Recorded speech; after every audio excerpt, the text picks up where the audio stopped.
Bueno, vamos a hablar entonces de, les decía, de la medicina en el Imperio Romano. Vamos a ver los aportes que dio esta cultura para la medicina.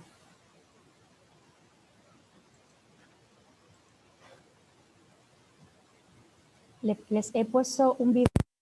Sí, no me da.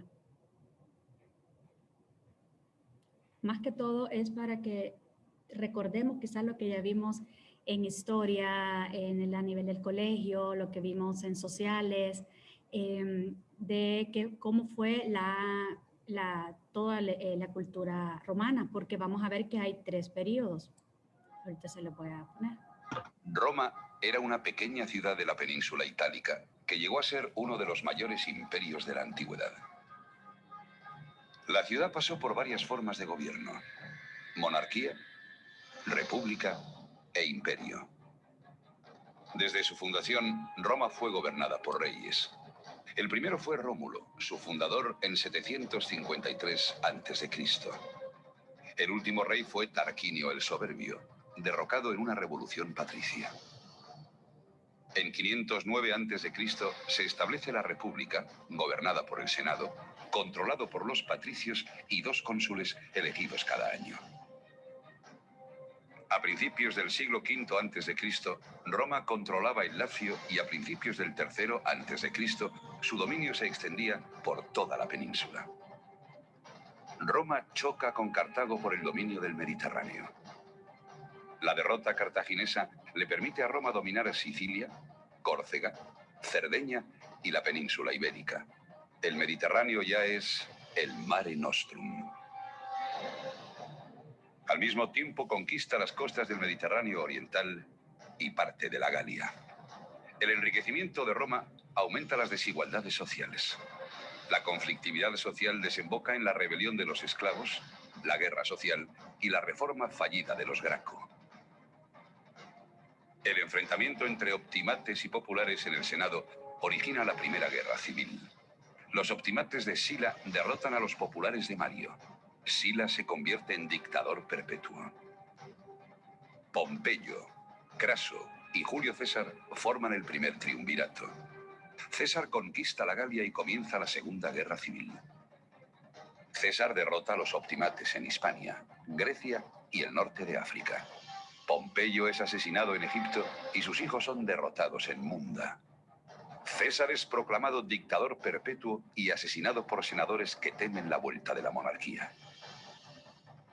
Antonio, Octaviano y Lépido forman el segundo triunvirato. Octaviano derrota a Antonio y Cleopatra en Actium, se anexiona a Egipto y se inicia el imperio. Primera dinastía imperial, Julio-Claudia. Empieza la Pax Romana, auge de la cultura y el comercio. El emperador Trajano expande el imperio más allá del Danubio y lleva el limes oriental hasta el Éufrates. A principios del siglo III, Caracalla decreta la Constitutio Antoniana, por la que todos los hombres libres del imperio adquieren la ciudadanía romana. Durante la crisis del siglo III, se escinden temporalmente el imperio galo y el de Palmira.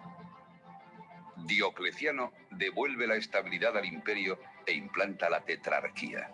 Se persigue a los cristianos. Constantino I reunifica el imperio y tolera el cristianismo. Constantinopla es la nueva capital del imperio.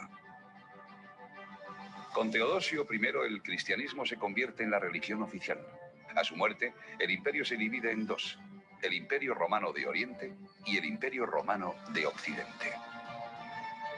A principios del siglo V, suevos, vándalos y alanos cruzan el Rin asolando las Galias en su paso hacia Hispania. Presionados por los hunos, el pueblo godo se divide en ostrogodos y visigodos. Estos últimos recorren el imperio, saquean Roma en 410 y se asientan en Aquitania. En 476, Odoacro depone al último emperador occidental, Rómulo Augusto. Es el fin del Imperio Romano de Occidente. Comienza la expansión de los visigodos por Hispania. Los vándalos se desplazan al norte de África. En el siglo VI, Justiniano I recupera territorios occidentales, conquista África, Italia y el sur de Hispania. A principios del siglo VII, los visigodos expulsan a los bizantinos de Hispania y dominan toda la península hasta la llegada de los musulmanes en 711. En el Mediterráneo oriental, el imperio aún perdurará más de 7 siglos hasta la caída de Constantinopla en 1453.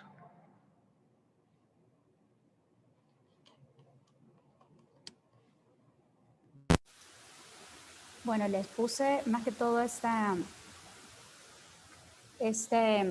video, porque se fijan, creo que resume lo que vimos todos en la historia en general de cómo fue la cultura romana, cómo se dio una monarquía, luego una república y un imperio, que es parte de lo que ahora vamos a ir describiendo. ¿Por qué?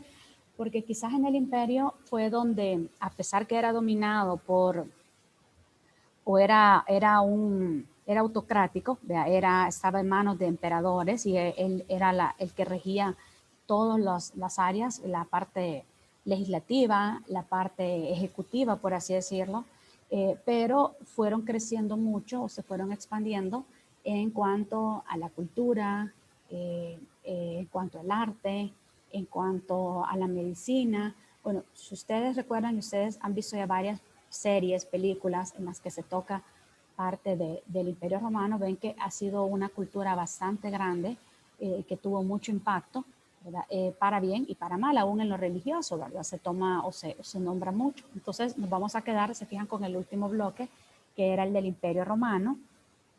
Vea, en este caso, parte de lo que se fue dando en cada una de estas etapas en los romanos es que ellos eran guerreros muy aguerridos. ¿Verdad? Ellos tenían un régimen militar muy establecido. ¿Verdad? Eran los militares en general o los guerreros eran así como de alto mando, así como puros soldados, pero todos eran muy respetados y eran los que tenían como mucha autoridad. Entonces fue algo que fue muy específico, o algo muy característico de los romanos. Estos son descendientes de arios y gobernados por los etruscos. Llegaron a crear lo que yo les decía, uno de los imperios más poderosos que dominaron al mundo. Fueron, ustedes se vieron en el video, fueron conquistando muchas partes de Europa, Asia, África, con grandes genios, ¿verdad? Grandes organizadores. Ellos también tuvieron mucho aporte, lo que yo les decía en la parte de la legislatura. Ellos hicieron muchos aportes, tanto en la parte de ya tener códigos de comportamiento, códigos en cuanto a normativas, a delitos, y en este caso vamos a ver que también contribuyeron a dar una legislación a la salud pública, o en el caso a la medicina también. Más que todo en medicina fue mucho a la práctica y a cómo se iba a regir la práctica y la enseñanza de la medicina.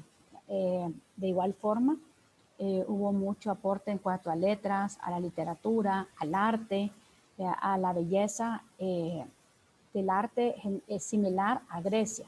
¿Por qué va a ser similar a Grecia? Porque así como igual en medicina, la línea que ellos tomaron fue la que ya habíamos visto que nos había dado Grecia.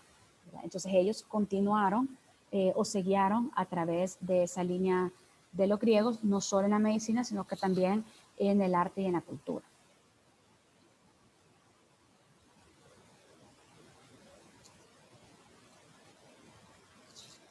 Aquí vemos, se fijan, mire, parte de las esculturas, ¿verdad? Que eso quienes ya han tenido la oportunidad de ir a Roma, ¿verdad? Que ahora pues es la capital. Se fijaron que en el video mencionaba diferentes capitales que en ese momento fueron como el centro del mando o del comando. Terminó con Constantinopla. Cuando ya esta cayó fue donde fue perdiendo o fue la caída del Imperio Romano. Pero si ustedes han tenido la oportunidad, quienes han podido visitar Italia y específicamente Roma, pueden ver muchas de las esculturas, muchos de los monumentos que todavía permanecen, cómo evidencia de esta gran cultura que hubo.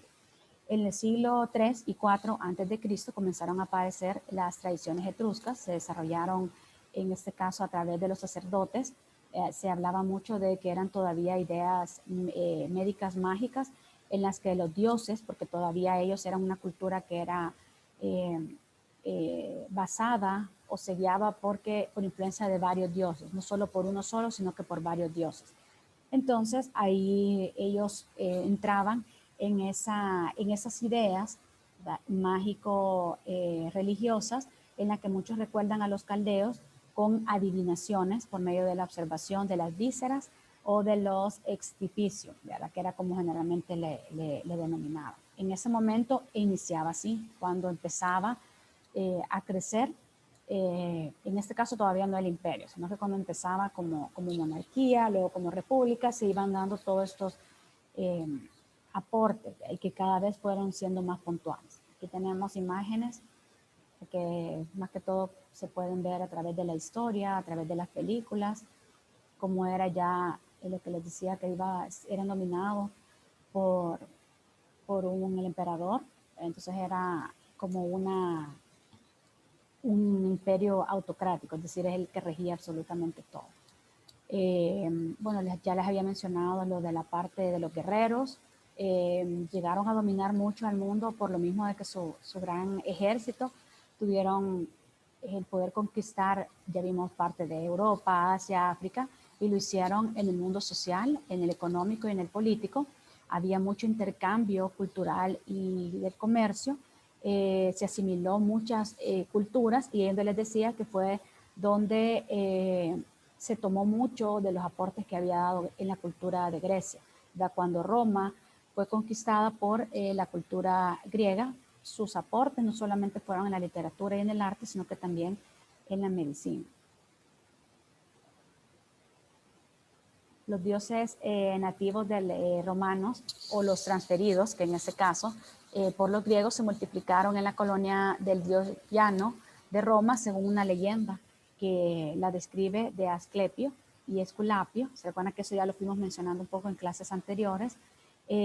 Ahí se veía, por ejemplo, se fijan ustedes en la imagen, que era, esto fue en Roma alrededor del año 2095 a.C., se ve a una serpiente que está enrollada en el llano, se podría decir, o como en la vara, mejor dicho, de Pirauro, y en ese templo se ve, en ese templo no se puede evidenciar esta imagen, mejor dicho, o esta imagen, por así decirlo, ¿verdad? De esta serpiente enrollada, si ustedes revisan, está mucho todavía en muchos de los escudos, ¿verdad? De escuelas de medicina, de especialidades, pero todavía se logran ver. En este caso, más que todo es porque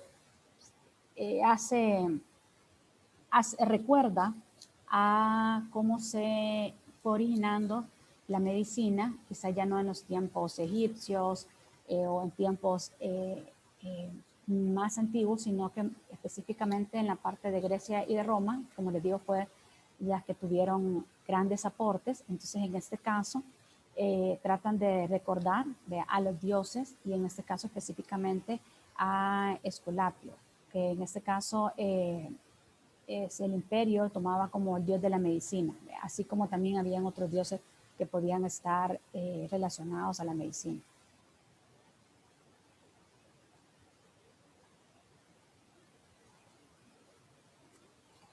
¿Cuáles fueron como las 3 grandes contribuciones en cuestión de medicina que dio el Imperio Romano?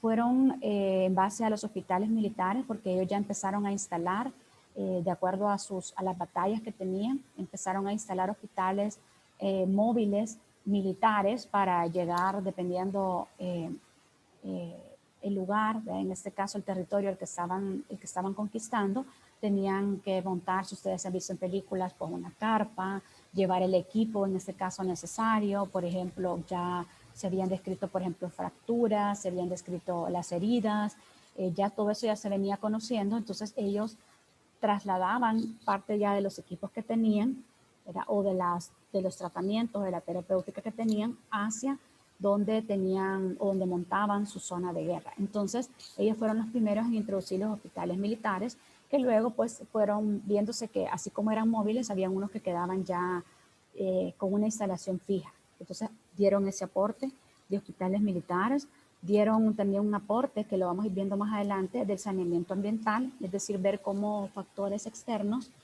podían influir para bien o para mal en la salud de la población.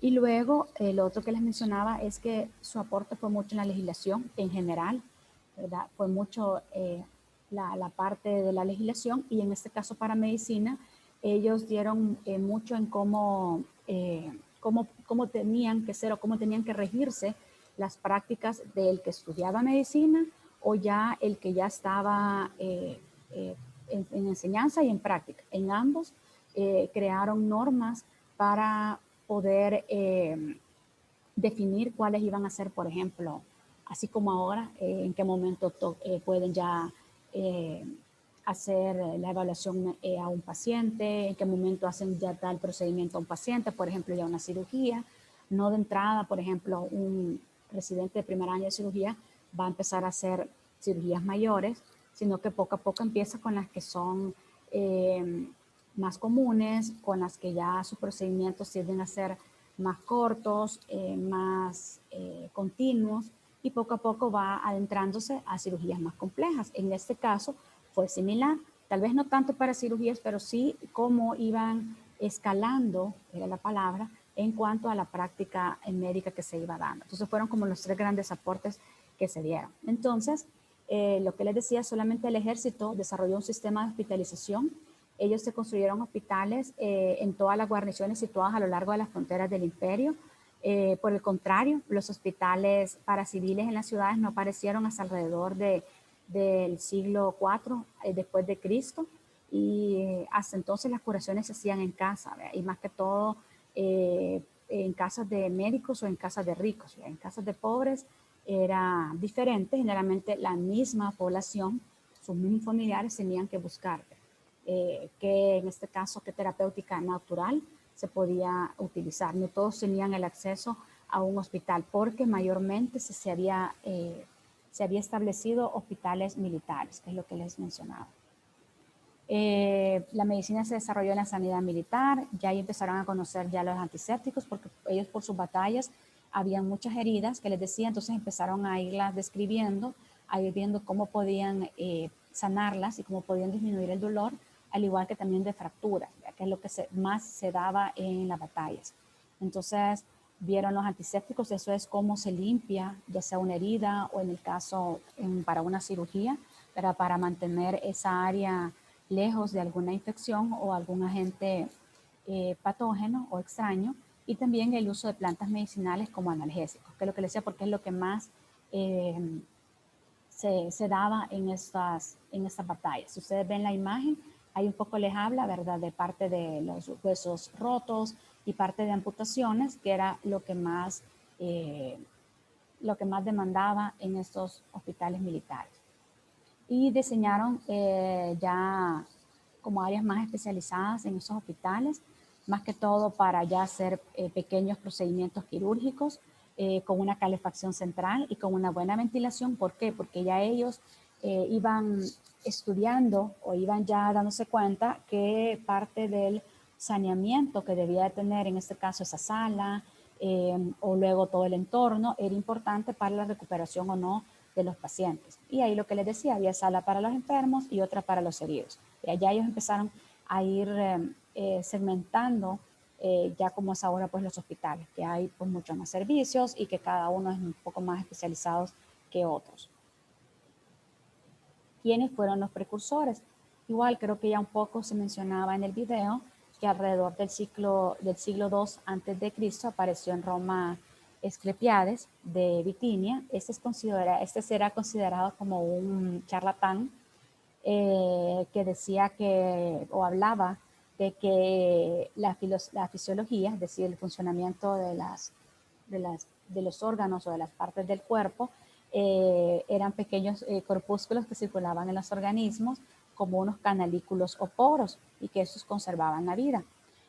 Ahora pues se relaciona que se refería quizás a los vasos sanguíneos, ¿verdad? Que era parte de esos pequeños canalículos o poros de los que él relataba, pero en ese momento, como ya venía un poco el estudio de la época o de la cultura griega, donde ya se habían dado aportes más científicos en cuanto a cómo estaba conformado el cuerpo humano, entonces a él se le tomó como un charlatán.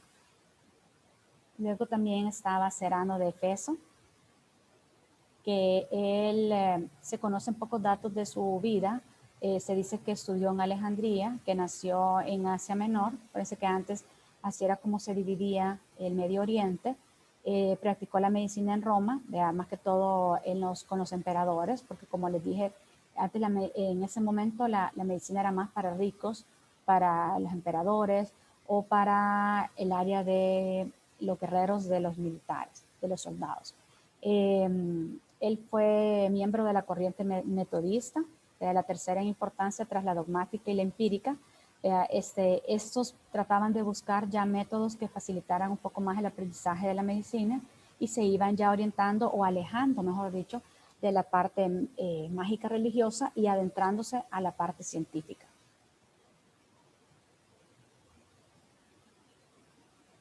A él se le describe o se le da el mérito de haber escrito la Ginaikea, que es el trabajo más importante en esa época sobre ya enfermedades en la mujer. Ya se hablaba mucho sobre la ginecología, la obstetricia, se hablaba de los cuidados que tenía que tener la mujer, la higiene que tenía que tener la mujer. Eso fue algo muy revolucionario porque las otras culturas venían describiendo a un cuerpo humano en general, sin separar género, hombre o mujer, en este caso el sí. Y también hablaba sobre cirugía, sobre medicina interna, sobre embriología ya, porque ya empezó a darse cuenta, en el caso de la ginecología y la obstetricia, cómo crecía el nuevo ser dentro de la mujer. Entonces fue lo que él ya fue llamándole la atención y fue describiendo. Además, también se dice que él escribió una biografía sobre Hipócrates, ¿verdad? Que ya hablamos sobre él.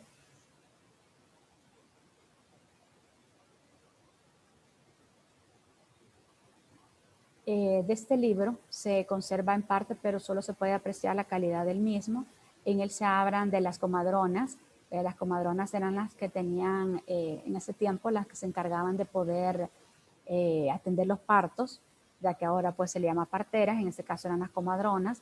Como él describía cómo tenían que ser robustas, tenían que ser fuertes, tenían que tener dedos finos con uñas cortas, porque como iban a tocar al recién nacido, luego deben ser cultas, tener una buena memoria y ser capaz de impartir información y de ser respetables. Ya, como les digo, empezó a orientarse en la parte de ginecología, cómo atender ya el nacimiento del nuevo ser. Los clasificó en buenas, ¿verdad? Los clasificó en mejores, que estas eran muy pocas, siendo estas últimas las más versadas tanto en la práctica como en la teoría. En este aspecto, por lo mismo que el acceso a los servicios de salud, se fijan en lo que les mencioné, que en los hospitales civiles eran pocos, entonces las comadronas, más que todo las que clasificaban como las mejores, se quedaban más que todo siempre para las familias ricas, o para los emperadores, y luego las que tal vez no estaban tan preparadas, se quedaban para el resto de la población. Aquí igual lo que les decía, ya describía mucho del cuerpo femenino, entonces describía los genitales femeninos con una gran exactitud para lo que es en aquellos tiempos. Ya él vio las diferencias entre el aparato reproductor femenino y el masculino.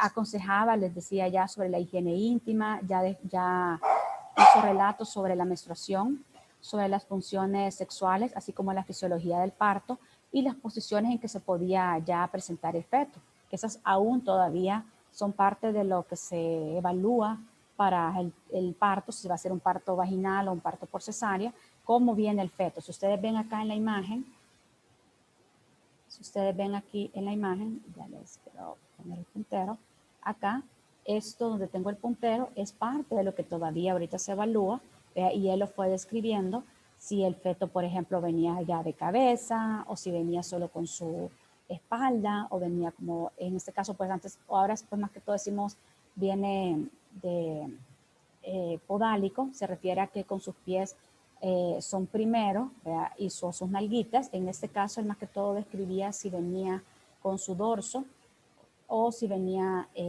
con su cabeza siendo lo primero, entonces que se podía evidenciar. Incluso él se atrevió a contradecir a Hipócrates cuando dice que no es cierto que el sexo del recién nacido se determinaba según la simiente, si era concebida a la derecha o a la izquierda del útero. Es algo que ya él sabía que ya no era así.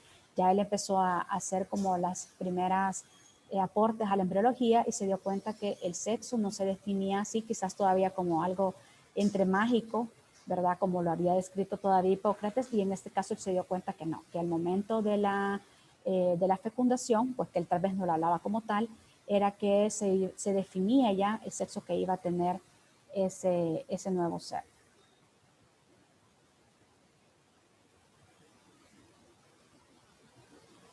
Ya habló también en cuanto a los anticonceptivos. En este caso decía que eran como unos amuletos que las mujeres tenían que ocupar.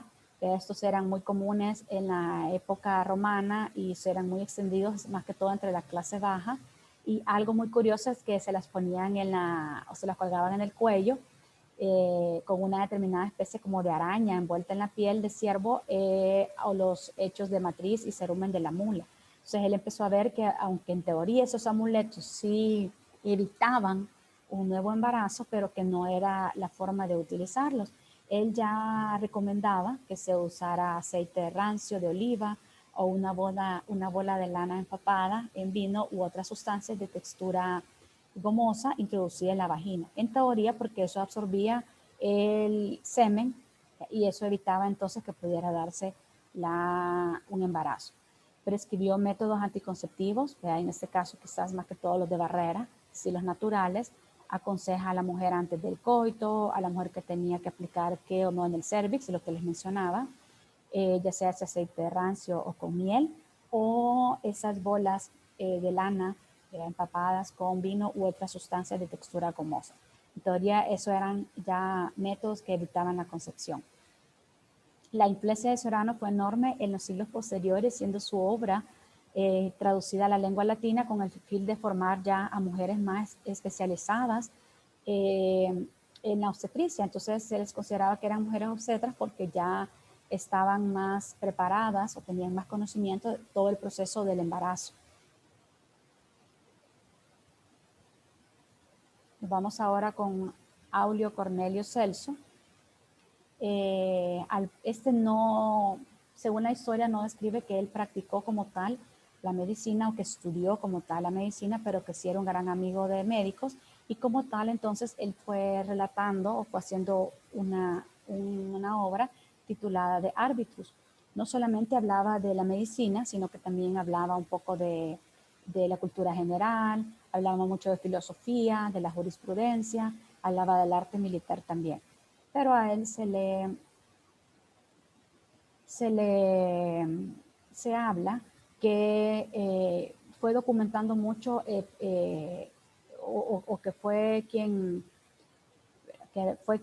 fue describiendo o traduciendo algunos de los libros más anteriores o más antiguos, los fue traduciendo a latín, de ahí que parte de su obra parte se perdió y parte se fue descubriendo.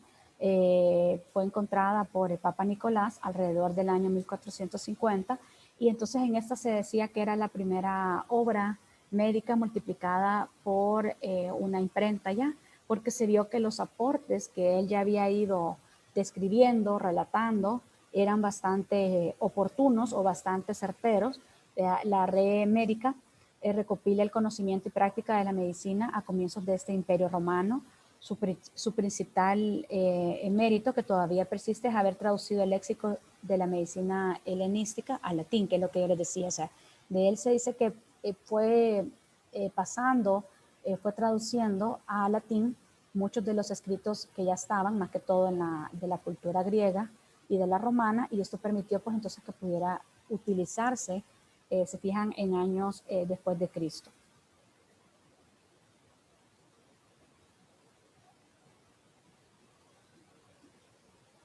El orden de la obra va a incluir el proemio o introducción y ya capítulos ya más específicos como cirugía, de la terapéutica y la farmacéutica y la dietética. Celso en su obra enuncia los 4 signos clásicos de la inflamación, que esos todavía se mantienen, que es el rubor, que es cuando se nos pone rojito, eso es el rubor, el dolor, el calor y el tumor. Y eso es característico de los cambios que se dan en un proceso inflamatorio. Eso sí todavía se da. También describió cómo se iban dando las ligaduras. De igual forma, acuérdense que ya lo vimos en otras culturas que ya describían cómo eran las fracturas. Entonces, en este caso, él ya sugería que las fracturas debían ser tratadas con férulas o vendajes que tendrían que ser rígidos o semirrígidos para poder mantener entonces ese hueso en una posición adecuada y que no se terminara de fracturar, algo que ya es muy congruente con lo que todavía nosotros vemos. También describió instrumentos quirúrgicos. Su obra fue desconocida hasta finales del siglo XIV.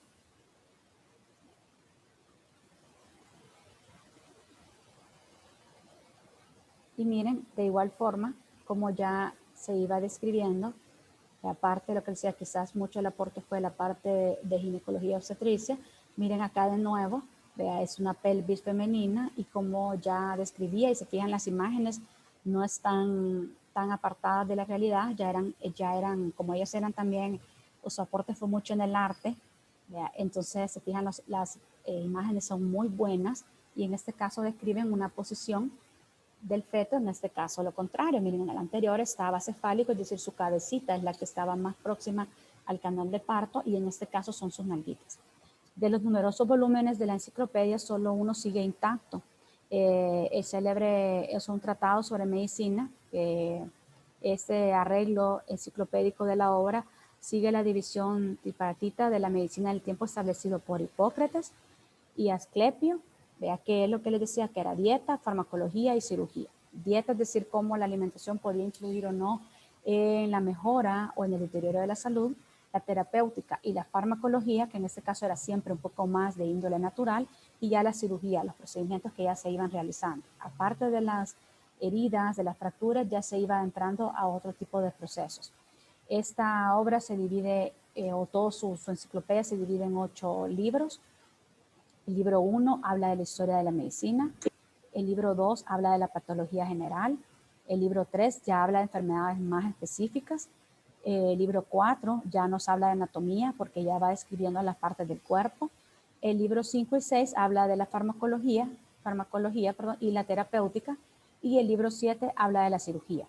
¿Por qué? Entonces, como les insisto, él fue ya uniendo todas las descripciones que se habían venido haciendo desde Grecia y en Roma, para irlas traduciendo y dejarlas un poco más claras, más específicas. Y muchas de ellas, pues como les digo, todavía siguen en pie, tal vez pues obvio más actualizadas, pero se mantienen esos descubrimientos, ¿ya? O esos aportes que se dio. Y 8, la ortopedia, porque se fijan, todas estas culturas describían mucho los huesos, más que todo, no tanto eran músculos, sino que más que todo se referían a los huesos.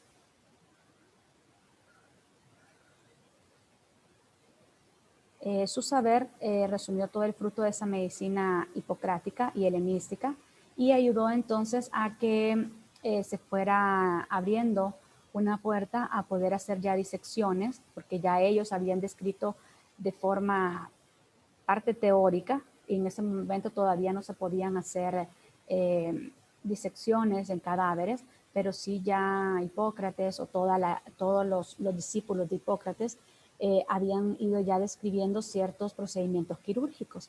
Entonces, esto abrió a que en años subsecuentes esas disecciones se pudieran hacer en cerdos y en monos y eso permitiera ir reconociendo mejor. Sí, dio un poco de error en el hecho de creer de que el cuerpo de un animal era similar al del hombre, Era porque algunos órganos, pues obvio, son más complejos, tienen más funcionalidad en el ser humano que en un animal, pero sí nos dio o aportó una idea más clara sobre la circulación de la sangre, sobre la valoración del pulso, en este caso el pulso arterial, como un método de diagnóstico, más que todo para ver si la persona, su corazón estaba bien o no, que era parte de lo que describía. Además, estos estudios permitieron poder ir ya adentrándonos a estudiar al sistema nervioso, específicamente el cerebro, porque ya ellos ya veían cómo el cerebro comandaba de una forma diferente en los humanos, como diferente a los animales. Entonces ya les fue iniciando el estudio del cerebro. Esto fue en cerdos y en monos, porque todavía no se permitía en estudios en el humano, en este caso pues en cadáveres. Aquí está parte de lo que ya se iba viendo. Se recuerdan que igual ya lo habíamos descrito, que se hablaba o ya se había dicho de los métodos de examen físico. Ya hablábamos de la observación, de la auscultación, de la palpación. En este caso, pues una imagen de la auscultación a nivel en el Imperio Romano, cómo se satiriza.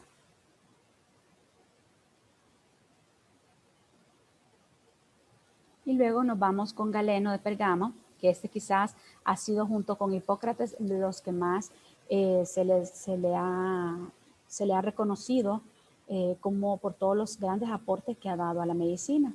Galeno nació en la ciudad de Bergama, en Turquía. Es más conocido solo como Galeno. Y lo que les mencionaba, junto con Hipócrates, es la figura que ha tenido más repercusión en la medicina. Es el autor de un centenar de obras. Muchas de ellas se perdieron, pero muchas de ellas todavía se mantienen y han sido como una base muy importante para la descripción y el estudio, entrándonos al siglo, aún hay 17, pero aún hasta el siglo XX y XXI todavía hay aportes que se mantienen, más que todo lo referente a la terapéutica y a la farmacología. Su obra bien puede ser incluida dentro del género de la autobiografía, ya que gran parte de toda esta descripción son experiencias y recuerdos que él tuvo. Muchos de sus conocimientos se han conservado gracias a cartas que él escribió a otros médicos en los que él relataba cómo había podido curar a un paciente. Entonces eso ha servido para ir viendo su experiencia propia y cómo en el manejo del paciente, y en este caso pues se lograba restablecer la salud del paciente como tal. Ustedes pueden ver las imágenes. Ya de igual forma vamos a ver cómo él influenció siempre en lo de cirugía, siempre lo de ortopedia. Si ustedes ven, perdón, en la imagen, bueno, en este anterior solo es la imagen del libro, la portada del libro, perdón, ya más adelante nos va a salir otra, pensé que estaba anterior. Él vivió en Alejandría algo más de 5 años, durante los cuales él tuvo que, o no le preocupaba poder divulgar todos los estudios que él hacía, todos sus relatos o sus experiencias, pero él empezó a describir o empezó a practicar, mejor dicho, en animales, hacer la disección, y él iba describiendo órganos, en este caso, por ejemplo, los vasos sanguíneos, el corazón u otros órganos. Lo único es que Galeno decía que el cuerpo del animal era similar al del humano, y en esto pues sí falló, porque hay algunas estructuras que pues son más diferenciadas o más desarrolladas en el hombre que en el animal. Pero él sí empezó a hacer entonces ya esas disecciones, ¿verdad? En este caso siempre en cerdo, se hacían más que todo en cerdo, siempre se han utilizado un poquito más, pero también se hacían monos, porque todavía no se podía en cadáveres, para realizar estudios ya de la anatomía como tal y de la función. Pero luego de que él estuvo en Alejandría, él tuvo que, por todas las guerras que se daban, las batallas, tuvo que irse o regresar a Pérgamo. Era una época en la que, como se recuerdan que ya con el Imperio Romano había parte pues, del imperio, había mucha persecución a los cristianos, mucha persecución a quienes tenían ideas contrarias, en este caso a los emperadores, ¿verdad? En este caso a los fariseos, que eran parte de los que daban como o regían la parte religiosa. Entonces él tuvo que, se puede decir como esconder su obra o sus relatos o sus experiencias por todas las tensiones que habían de guerra y también por las contiguas pestes que se iban dando. Él las fue describiendo, a pesar de todo, a pesar de esa persecución, él las fue describiendo 3 años después de toda esta tensión territorial. Fue llamado por Marco Aurelio, que fue uno de los emperadores, para que sanara los cuarteles de Aquileia. Y esto le permitió poder quedar o ser nombrado por Marco Aurelio como el médico de Comodo. Bajo este imperio de Marco Aurelio, Galeno escribió buena parte de su obra. Ya él era un médico respetado, ya su literatura ya él podía presentarla, él podía hablar sobre él, y entonces fue en ese momento cuando llegó a la conclusión que el verdadero principio de la curación estaba en el propio esfuerzo de la naturaleza del enfermo, es decir, que cada cuerpo era diferente y que de eso dependía realmente la curación, no en sí solo de los métodos que se utilizaban, ya sea terapéuticos o en este caso algunos ya de los procedimientos quirúrgicos que ya se iban realizando, sino en la naturaleza como tal de la persona y el esfuerzo sanador de la naturaleza como tal del enfermo. Galeno transmite los resultados de su experiencia, combina problemas médicos ya con historias clínicas y ya con casos puntuales, personales, en las que él ya iba diferenciando que no todo se desarrollaba igual en todos los organismos, sino que cada organismo era diferente, así como también por lo mismo cómo describir el diagnóstico y el pronóstico para aconsejar el tratamiento en cada lesión y en cada persona. Finalmente, tras un año de retiro profesional, murió en Roma alrededor del año 200, y si bien hay quienes dicen que pudo haber muerto hasta el año 2016. Pero sí murió en Roma, eso sí lo describe la historia. Galeno, entonces, o este corpus doctrinal médico creado por Galeno de Pergamo, ha manifestado su hegemonía por más que ningún otro de los que han descrito en la historia de la medicina. Es una enciclopedia de conocimientos con una autoridad indiscutible y un modelo intelectual hacia una nueva medicina en la que ya dejaba a un lado la parte mágica religiosa y se iba basando ya en fundamentos científicos. Y esa es parte de lo que él describía en su literatura, que el médico solo es ayudante de la naturaleza. Él ya, como decía, mencionaba que no todos los organismos funcionaban igual y no todos las terapias o todos los fármacos, y en este caso pues la mayor parte naturales, funcionaban de igual forma, sino que cada organismo era diferente, dependía de la naturaleza de cada quien. De igual forma, como ya se había estudiado sobre el saneamiento ambiental, también ya se reconocía que los factores externos podían ayudar o empeorar a la salud del paciente. Y es algo que pues aún todavía nosotros lo llevamos a cabalidad, ¿verdad? Que es parte todavía de lo que se ve